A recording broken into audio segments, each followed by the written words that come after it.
Je pense que la Biennale de Havane doit s'ouvrir à ce que les artistes proposent pour un rapport de l'art avec le social, avec la société. Parce qu'on est dans un temps où l'art n'est plus isolé du monde, mais l'art est de plus en plus engagé dans le monde. C'est le choix des artistes qui sont engagés, pour moi, très important. Ce n'est pas seulement des artistes qui font des œuvres individuelles, mais qui mettent son individualité dans un certain sens au service de la société. Et je pense qu'il faut que la Biennale de La Havane puisse développer ce rapport entre l'art et la société.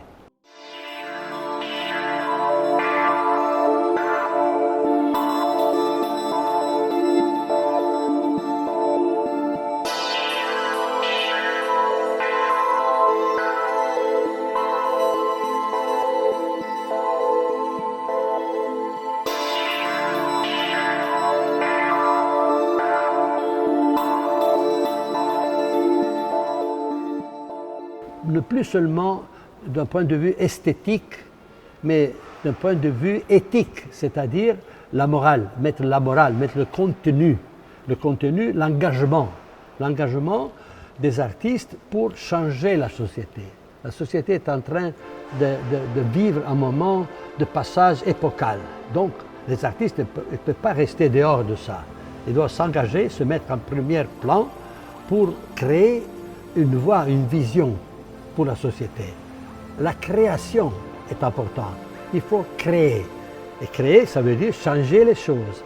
Ça veut dire faire quelque chose qui n'existait pas avant. Donc, les artistes peuvent aider la société avec des propositions de création, aider les gens à être créatifs. Le modèle que je propose, c'est un modèle que les artistes peuvent utiliser, mais pas seulement mon modèle. Ils peuvent développer des modèles à eux-mêmes. Mais je propose mon modèle, bien sûr, e c'est le modèle du troisième paradis. Io sono Michelangelo Pistoletto, artista, buongiorno a tutti. Cercherò sinteticamente di spiegarvi il significato di questo segno trinamico. Ecco, noi abbiamo il segno dell'infinito, che è questo. Questo è il segno dell'infinito, non guardate quel punto.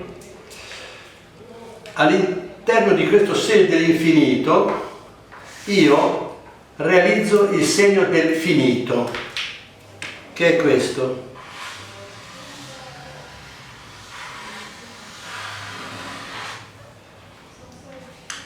L'infinito si divide per lasciare spazio al finito. Al centro di questi due cerchi che sono spinti fuori per lasciare vivere all'interno un nuovo elemento, una nuova dimensione che è quella del finito, una dimensione della vita. Les deux cercles extérieurs représentent toutes les oppositions, tous les contrastes. Mais le cercle central, c'est le lieu où tous les contrastes vont trouver une solution, une combinaison pour créer quelque chose qui n'existait pas avant. Donc, c'est le dessin qui représente la création, la possibilité de créer. C'est un modèle de création. Et ce modèle de création, ce n'est plus seulement limité aux artistes, c'est que chacun prend la responsabilité de créer, mais de créer avec ce symbole qui est le symbole de l'équilibre. Vous avez des oppositions, mais au centre, vous trouvez toujours un équilibre, qui est la découverte de quelque chose qui n'existait pas. C'est la découverte d'un changement.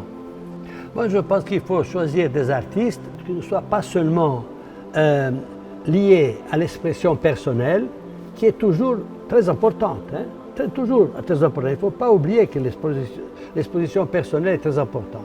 Mais pour continuer dans le futur, il faut que cette exposition personnelle soit mise en relation avec l'activité et la proposition personnelle d'autres. Pour faire toujours deux, il faut être deux.